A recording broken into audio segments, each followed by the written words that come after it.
Assalamualaikum warahmatullahi wabarakatuh. Alhamdulillahi rabbil alamin. Wabihi nasta'inu ala umuri dunya waddin. Wassalatu wassalamu ala asrafil anbiya'i wal mursalin. Nabiyina Muhammad wa ala alihi wa sahbihi wa sallim wa barik ajmain.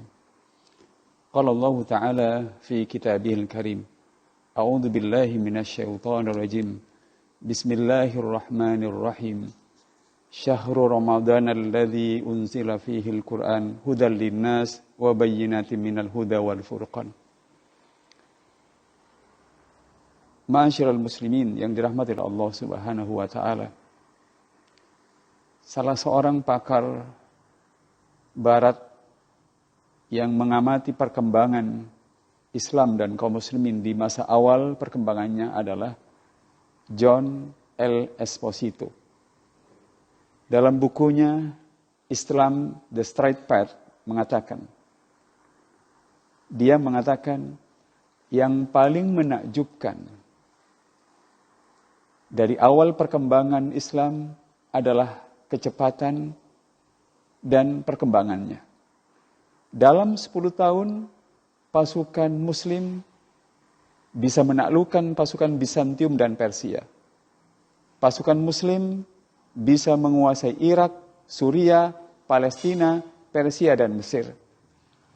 Pasukan Muslim tampil sebagai penakluk, penguasa yang berhasil, pembangun dan bukan perusak. Ma'asyiral muslimin yang dirahmati Allah Subhanahu wa taala. Apa yang membuat manusia generasi pertama, kaum muslimin generasi pertama, yang tadinya mereka berasal dari sebuah kawasan, mereka berasal dari sebuah bangsa Arab dan Jazirah Arab yang tidak pernah diperhitungkan sebelumnya, tiba-tiba menjadi sebuah kekuatan yang mengubah jalannya sejarah, yang bisa membuat kemanusiaan berterima kasih kepada manusia yang telah menerima Islam ini, yang membuat manusia seluruhnya di dunia menerima keyakinan baru, pola pikir baru, perilaku baru, dan gaya hidup baru yang berasal dari agama yang diturunkan dari langit, agama Allah Subhanahu wa taala, agama Islam.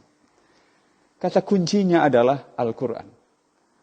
Al-Quran yang turun kepada mereka, mereka imani, mereka baca, mereka hidup dengannya, mereka mengubah hidupnya dengannya, dan kemudian merasakan kebahagiaan dengannya, dan mereka menyebarkan kepada sesamanya berbagi kenikmatan dari langit dan kebahagiaan yang mereka dapatkan dari Allah Subhanahu wa taala. Ma'asyiral muslimin yang dirahmati oleh Allah Subhanahu wa taala. Para ulama sepakat bahwa Al-Qur'an diturunkan kepada kaum muslimin, diturunkan kepada Rasulullah sallallahu alaihi wasallam pada bulan Ramadan. Diturunkan sekaligus ke langit dunia dan diturunkan secara berangsur-angsur dimulai sejak Rasulullah sallallahu alaihi wasallam menerima wahyu yang pertama sampai beliau wafat adalah diturunkan di bulan Ramadan. Oleh karenanya tidak berlebihan kaum muslimin yang dirahmati oleh Allah Subhanahu wa taala kalau bulan Ramadan disebut-sebut sebagai bulan Al-Qur'an. Ma'asyiral muslimin yang dirahmati oleh Allah Subhanahu wa taala. Oleh karenanya sekarang ketika kita sedang menghadapi problema kemanusiaan, secara khusus kita sedang menghadapi wabah corona. Wabah yang telah menimbulkan begitu banyak kesulitan bagi manusia di dunia ini. Sekarang kita bisa menoleh kepada Al-Quran yang kita miliki. Sekarang kita bisa melihat pada sejarah yang telah ditorehkan oleh pendahulu kita, sehingga mereka menjadi manusia yang memiliki kontribusi besar bagi kemanusiaan. Ma'asyiral muslimin yang dirahmati oleh Allah Subhanahu wa taala. Oleh karenanya seorang doktor ahli di bidang Al-Quran, Dr. Salah Al-Khalidi, dalam bukunya Mafatih Ta'ammul Ma'al Quran, bagaimana berinteraksi dengan Al-Quran, mengingatkan kepada kita bahwa Al-Quran diturunkan kepada manusia, kepada kita untuk beberapa tujuan. Dan oleh karenanya tujuan ini harus kita ingat-ingat. Tujuan ini harus selalu mengisi pikiran, perasaan, dan jiwa kita agar kita kemudian bisa membentuk diri kita dengan Al-Quran. Ma'asyiral muslimin yang dirahmati oleh Allah Subhanahu wa taala.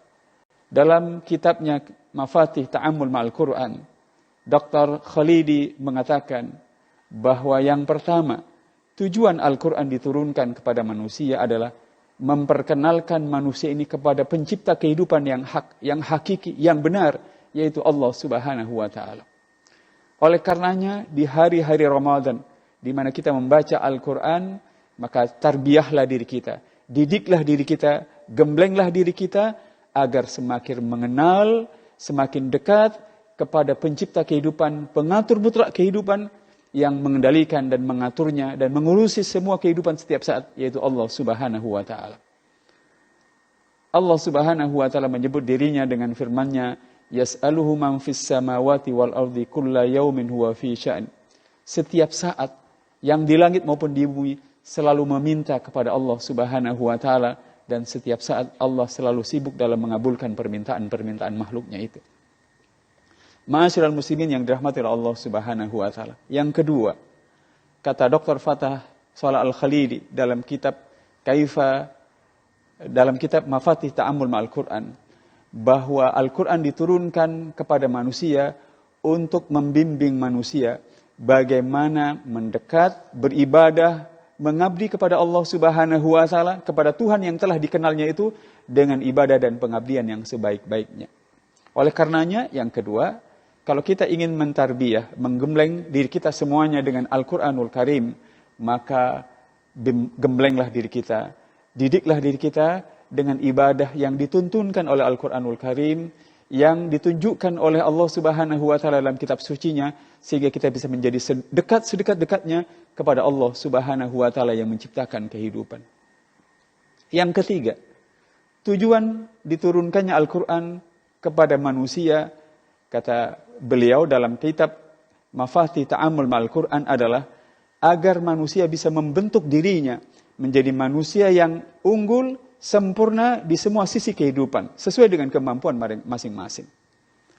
Mudah-mudahan kita juga berusaha sekuat tenaga. Di bulan Ramadan ini, setiap ayat demi ayat yang kita baca, surat demi surat, juz demi juz yang kita baca, kita bentuk diri kita, kita sempurnakan diri kita setahap demi setahap, agar menjadi manusia yang semakin sempurna, semakin baik dengan Al-Quran. Kita bina diri kita dengan Al-Quran agar semakin baik, semakin sempurna, semakin berkembang, semakin unggul di semua sisi, sesuai dengan kemampuan kita masing-masing dalam melakukannya. Ma'asyiral muslimin yang dirahmati oleh Allah Subhanahu wa Ta'ala. Lalu yang berikutnya, tujuan Al-Quran diturunkan kepada kita dalam kitab Mafatih Ta'ammul Ma'al Quran adalah agar manusia bisa mengatur semua kehidupannya dengan aturan, dengan petunjuk yang diturunkan dari yang menciptakan hidup, yang memiliki hidup secara mutlak dan mengatur hidup secara mutlak, dan kehidupan ini akan kembali kepadanya pada akhirnya nanti. Oleh karenanya, begitu kita hendak mendidik diri kita dengan Al-Quran di bulan Ramadan, maka mari setahap demi setahap, sedikit demi sedikit, selangkah demi selangkah, aturlah semua bidang-bidang kehidupan kita dengan Al-Quran, agar kita kemudian mendekati hamba yang diridhoi oleh Allah Subhanahu wa Ta'ala. Ma'asyiral muslimin yang dirahmati oleh Allah Subhanahu wa Ta'ala. Lalu yang kelima, dalam kitab Mafatih Ta'ammul Ma'al Quran diingatkan bahwa tujuan Al-Quran diturunkan kepada kita manusia, agar manusia bisa dipimpin untuk memerangi, untuk menghilangkan segala hal yang jahiliyah di sekitarnya, sehingga kehidupan itu menjadi kehidupan yang diridhai oleh Allah Subhanahu wa Ta'ala. Menjadi kehidupan yang benar karena berjalan menurut ketentuan, petunjuk dari Allah Subhanahu wa Ta'ala. Mudah-mudahan kita di bulan Ramadan ini, ketika kita ingin mendidik dan mentarbiyah diri kita dengan Al-Quran, maka kita pandu, kita tuntun diri kita untuk membersihkan, memerangi segala hal yang tidak berguna di tengah-tengah kehidupan kita. Lalu kita arahkan kehidupan ini menjadi kehidupan yang makin diridhai oleh Allah Subhanahu wa Ta'ala. Semoga bulan Ramadan yang penuh berkah ini menjadi bulan Al-Quran bagi kita. Kita didik diri kita didik keluarga kita, dan kita didik masyarakat kita dengan Al-Quranul Karim.